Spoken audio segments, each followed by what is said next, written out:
Bienvenue à tous dans ce nouvel épisode. Aujourd'hui, on plonge dans le froid, le vrai. On part en Allemagne, mais oubliez les marchés de Noël et la bière. On va parler d'un endroit qui n'existe plus, effacé de la carte, mais qui hante encore les nuits de tous les passionnés de cold cases. Thomas, est-ce que tu es prêt à avoir froid dans le dos ? Bonjour Sarah. Prêt, je ne sais pas, parce que cette histoire, c'est probablement la plus dérangeante que j'ai jamais lue. On parle d'Interkaifeck. Rien que le nom sonne comme un avertissement. C'est l'archétype du mystère en chambre close. Sauf que la chambre close, c'est une ferme entière, isolée par la neige, et que le tueur n'est pas parti tout de suite. Exactement. On est le 31 mars 1922. Imaginez le décor. La Bavière profonde, à environ 70 km au nord de Munich. C'est la campagne, c'est rustique, c'est dur. Il y a cette ferme, Interkaifeck, posée au milieu de nulle part, entourée par une forêt dense qu'on appelle le Hexenholz, le bois des sorcières. Déjà, l'ambiance est posée. C'est ça. Et il faut comprendre l'isolement. À l'époque, pas de téléphone, pas de voisins immédiats. La ferme est habitée par la famille Gruber. Il y a le père, Andreas, 63 ans, un homme dur, pas très aimé dans le coin, sa femme, Cecilia, 72 ans, leur fille veuve, Victoria Gabrielle, 35 ans, et les deux enfants de Victoria, la petite Cecilia, 7 ans, et le bébé Joseph, 2 ans. Et enfin, la nouvelle bonne, Maria Baumgartner, qui venait tout juste d'arriver ce jour-là. Le timing pour cette pauvre Maria est tragique. Mais avant le massacre, Thomas, il y a ces détails, ces signes avant-coureurs qui rendent l'affaire virale aujourd'hui encore. C'est presque un scénario de film d'horreur moderne. Andreas, le père, avait commencé à remarquer des choses bizarres quelques jours avant le drame. Oui, et c'est là que ça devient terrifiant. Quelques jours avant la nuit du meurtre, il a neigé abondamment. Andreas sort faire son tour et il tombe sur des traces de pas dans la neige fraîche, des empreintes de bottes. Elles sortent de la forêt épaisse, traversent le champ immaculé et vont droit vers la ferme. Le problème, Sarah, c'est qu'il n'y a aucune trace qui repart. Attends, c'est le détail qui me glace le sang à chaque fois. Les traces mènent à la maison, mais ne reviennent jamais vers la forêt. Donc logiquement, la personne est encore là. C'est ce qu'Andreas aurait dû se dire, mais il a cherché partout. Grange, grenier, cabanon, rien. Personne. Pourtant, les bizarreries continuent. Il raconte aux voisins qu'il entend des bruits de pas dans le grenier pendant la nuit, au-dessus de leur tête. Imagine l'angoisse. Tu es dans ton lit, dans le silence total de la campagne enneigée, et tu entends le plancher craquer au-dessus de toi. Et ce n'est pas tout. Il y a cette histoire de clé, non ? Oui, un trousseau de clés de la maison a disparu quelques jours avant, introuvable. Et encore plus étrange, ils ont trouvé un journal dans la maison, un journal de Munich que personne dans la famille n'avait acheté. Le facteur ne l'avait pas livré. Donc quelqu'un est entré, a posé ce journal, et est reparti. Ou rester caché. C'est de la folie qu'Andreas n'ait pas appelé la police ou demandé de l'aide armée à ce moment-là. Mais bon, on sait qu'il était un peu paranoïaque et avare, il ne voulait peut-être pas payer pour de l'aide. Donc, on arrive au vendredi 31 mars. C'est la dernière fois que quelqu'un les voit vivants. Que se passe-t-il ensuite ? Le silence. Pendant 4 jours, la ferme semble morte. Le 1er avril, 2 vendeurs de café passent prendre une commande. Personne ne répond. Ils font le tour, frappent aux fenêtres, rien. Ils repartent. Le dimanche, la petite Cecilia ne va pas à l'école. Enfin, à l'église pour la chorale. Le lundi, elle n'est pas à l'école.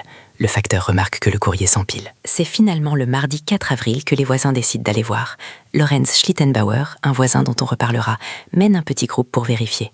La ferme est silencieuse, sombre. Ils arrivent sur place.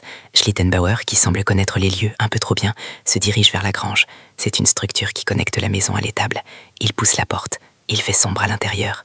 Et là, l'horreur absolue. Raconte-nous ce qu'il trouve. Mais accrochez-vous parce que la scène de crime est particulière. Il trouve 4 corps, Andreas, sa femme, sa fille Victoria et la petite Cecilia.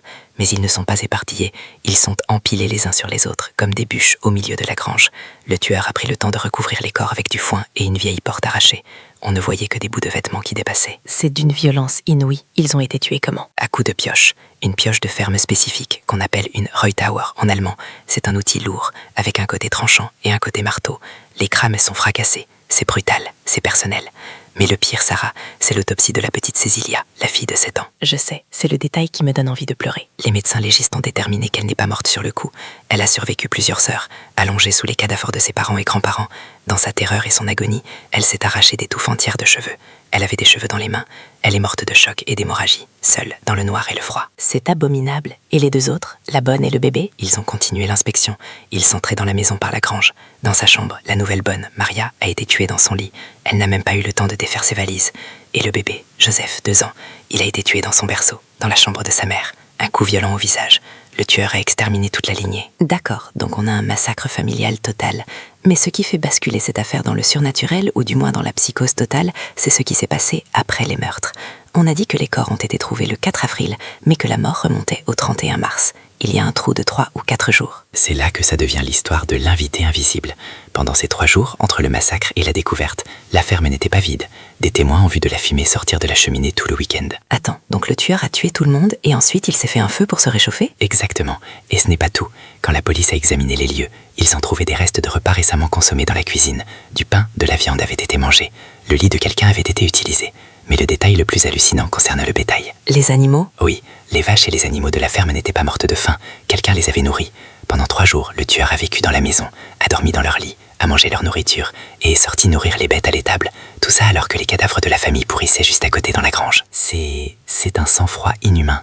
Ça veut dire qu'il se sentait chez lui. Il n'était pas pressé, il n'a pas paniqué. Il a cohabité avec la mort. C'est ce qui rend le profil du tueur si complexe. Ce n'est pas un cambriolage qui a mal tourné. D'ailleurs, de grosses sommes d'argent liquide et des bijoux ont été trouvés dans la maison. Bien en vue. Le tueur n'a rien pris. Rien. Ce n'était pas pour l'argent. Donc on cherche un mobile émotionnel, personnel.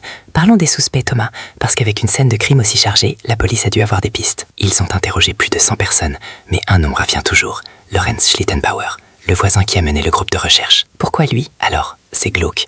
Il faut savoir que la famille Gruber avait une réputation terrible. Andreas, le père, était connu pour être violent et incestueux. Il avait fait de la prison pour inceste avec sa propre fille, Victoria. Ah oui, quand même, ambiance. Et le petit Joseph, le bébé de 2 ans. La rumeur disait qu'il était le fruit de cet inceste père-fille. Mais Victoria avait eu une brève relation avec ce voisin, Schlittenbauer, avant la naissance. Schlittenbauer pensait être le père et voulait épouser Victoria. Mais Andreas, le père tyrannique, a refusé et a tout bloqué. Schlittenbauer a fini par nier la paternité plus tard, mais il y avait une haine immense entre lui et Andreas. Donc on a un voisin jaloux, rejeté, qui connaît les lieux. Et son comportement lors de la découverte des corps? Très suspect. Quand ils sont arrivés à la ferme fermée à clé, ses 2 compagnons ont dû forcer une porte. Mais selon certains témoignages, Schlittenbauer aurait déverrouillé la porte d'entrée avec une clé qu'il avait sur lui. Peut-être la clé perdue dont on parlait avait dû. De plus, il n'a pas été choqué par les corps. Il a commencé à les déplacer tout de suite avant l'arrivée de la police, ce qui a détruit la scène de crime. Il a dit qu'il cherchait son fils, non? Oui, il a prétendu qu'il voulait voir si le petit Joseph était vivant, mais ça reste trouble. Il a été interrogé maintes fois, mais la police n'a jamais pu prouver quoi que ce soit. Il a vécu le reste de sa vie dans le village, traité comme un paria, le tueur d'Interkaifeck, jusqu'à sa mort en 1941. Il y a d'autres théories? J'ai entendu parler de soldats ou de vagabonds. Oui, le contexte de 1922 en Allemagne est chaotique. Hyperinflation, groupe paramilitaire d'extrême droite qui erre. Certains pensent que c'était un règlement de compte politique. Peut-être qu'Andreas cachait des armes, mais ça n'explique pas pourquoi le tueur est resté nourrir les vaches. Un commando tue et part. Un vagabond vole et part. Celui qui a fait ça voulait prendre la place de la famille, s'approprier la ferme, ne serait-ce que pour quelques jours. C'est cette appropriation qui est terrifiante, comme s'ils voulaient jouer aux fermiers à leur place. Au final, qu'est-il arrivé à la ferme? Elle a été démolie un an plus tard, en 1923. Les habitants du coin disaient qu'elle était maudite. En la détruisant, ils ont trouvé la pioche cachée dans le grenier, couverte de sang séché. C'était bien l'arme du crime. Aujourd'hui, il n'y a plus rien là-bas, juste un petit monument au milieu des champs, près de l'endroit où se trouvait la maison. Et les têtes, il y a cette histoire macabre avec les crânes des victimes. Ah oui, le détail final pour bien nous achever. Les têtes des victimes ont été coupées après l'autopsie et l'envoyées à Munich à des voyants et des médiums pour essayer de résoudre l'affaire par métaphysique, parce que la police était désespérée. Résultat, rien. Et le pire, les crânes ont été perdus pendant les bombardements de la Seconde Guerre mondiale. Les victimes d'Interkaifeck ont été enterrées sans leur tête. C'est une tragédie sans fin. Pas de justice, pas de repos, même dans la tombe. Interkaifeck reste pour moi l'incarnation de la peur pure. L'idée que quelqu'un vous observe depuis votre propre grenier, attend que vous vous endormiez, et prend ensuite votre vie et votre routine comme si de rien n'était. C'est la violation ultime de l'intimité. C'est pour ça qu'un siècle plus tard, on en parle encore. Si vous voyez des traces de pas dans la neige qui mènent chez vous, mais ne reviennent pas, ne faites pas comme Andreas Gruber. Partez. Merci Thomas pour ce récit glaçant. On se retrouve la semaine prochaine pour une histoire, espérons-le, un peu moins claustrophobe. Compte pas là-dessus. À la semaine prochaine.